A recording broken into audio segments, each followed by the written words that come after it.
What's up, audio nerds? Welcome to the Audio Hotline, the channel where I review audio gear for beginners, professionals, and everyone in between. Today we have a f***ing classic in the studio. We have the AKG C214. Today I'm going to take you through all the bells and whistles of this microphone, see if it is worth you buying it and me keeping it. Let's be honest. Like I said before, this microphone is kind of a classic of sorts. Its bigger brother, the C414, can pretty much be found in every music studio around the world. As you can tell, I am a little bit giddy about this microphone, and it's because I come from a musical background. I mean, I started in bands and everything, and that's kind of how I became acquainted with audio gear and everything, and then it kind of stemmed into other stuff with video and podcasts and this channel and shit like that. To record the AKG C214, I am using the Zoom H5 with the gain set at about 43%.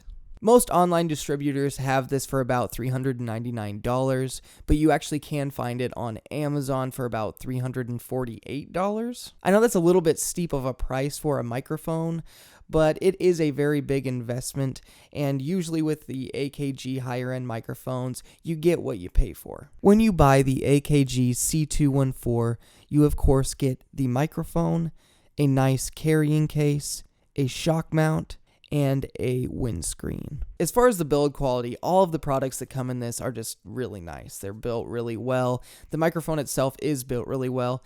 The grill is just a tiny bit flexible, but honestly, it's nothing really to worry about. Now let's get to the specs of the C214.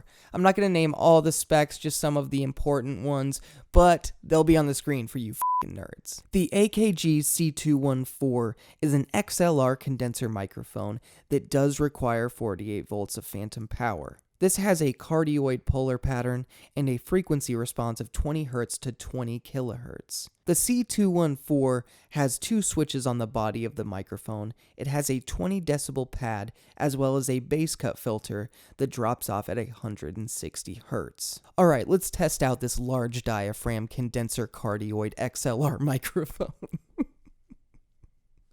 Oh, it's just so many words. When you decide to turn Marvin Gaye on and get really close to your microphone and you just say, "Hey baby, let's get it on," this is what it's going to sound like. If you're not into Marvin Gaye and maybe the Spice Girls are more on your level, then you could be like, "Hey baby, you want to be in my microphone?" And this is what it would sound like. Peter Piper picked a patch of pickled penises. Peter Piper picked a patch of pickled penises. Peter Piper picked a patch of pickled penises. Peter Piper picked a patch of pickled penises. When you're talking to the mic like this, it sounds like this.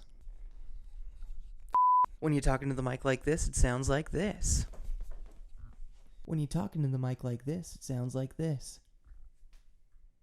Now let's go ahead and test the switches on this microphone. The first one that I'm going to test is the bass roll-off, which is at 160 Hz. This is the microphone in flat mode. And this is the microphone with the bass roll-off engaged. And this is the microphone with the 20 decibel pad engaged.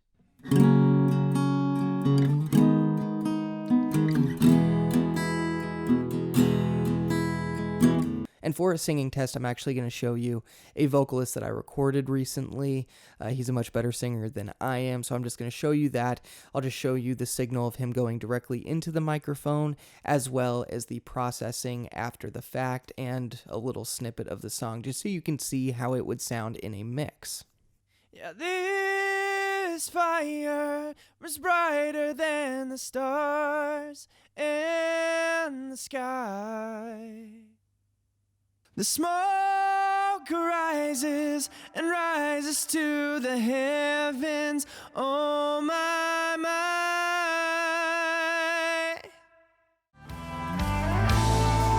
Yeah, this fire was brighter than the stars in the sky. The smoke rises and rises to the heavens. Oh my, my. Alright, now I'm just gonna go ahead and review the shit out of this. Here on the audio hotline, I give each microphone as well as every piece of audio gear a letter grade. The disclaimer to that is that I sometimes give microphones that are only $50 an A.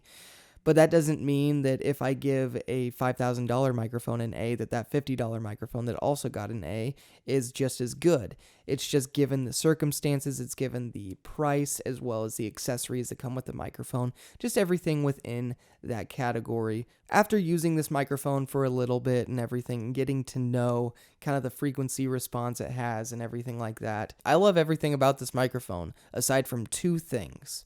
I feel like the plosives can be a little intense, so I feel like a windscreen or a pop filter will really help. But honestly, I don't ever record any serious vocals without using a windscreen or a pop filter. Unless you're just totally f***ing experienced, just come on, swallow your pride, use a goddamn windscreen or a f***ing pop filter, dude.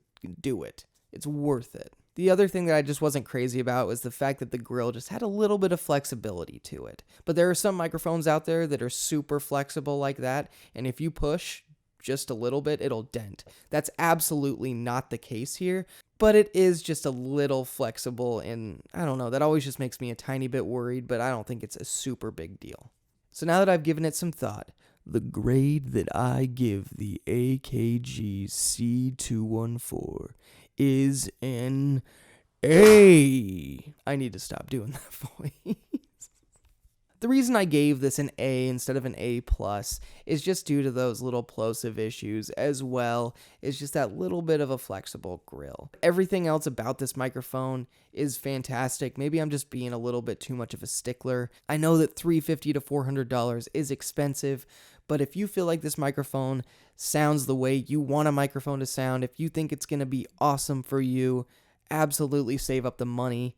I'm glad I did. I know I'm going to keep this microphone around for a really long time and use it on every musical project that I possibly can, because I think it's that good. Thanks for watching this review of the AKG C214. I hope you found it helpful, and I hope it helped you decide whether you want to get this microphone or not. If you have any questions about this microphone that I didn't answer, of course, just go ahead and leave it in the comments and I will absolutely get to it. There will be a lot more gear reviews and a lot more microphone reviews coming up, so stay tuned. Thanks for watching the Audio Hotline. I'll see you next time.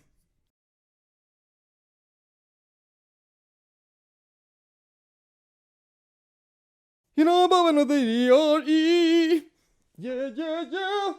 You know what's back up in this motherfucker. What? Oh, it's still on.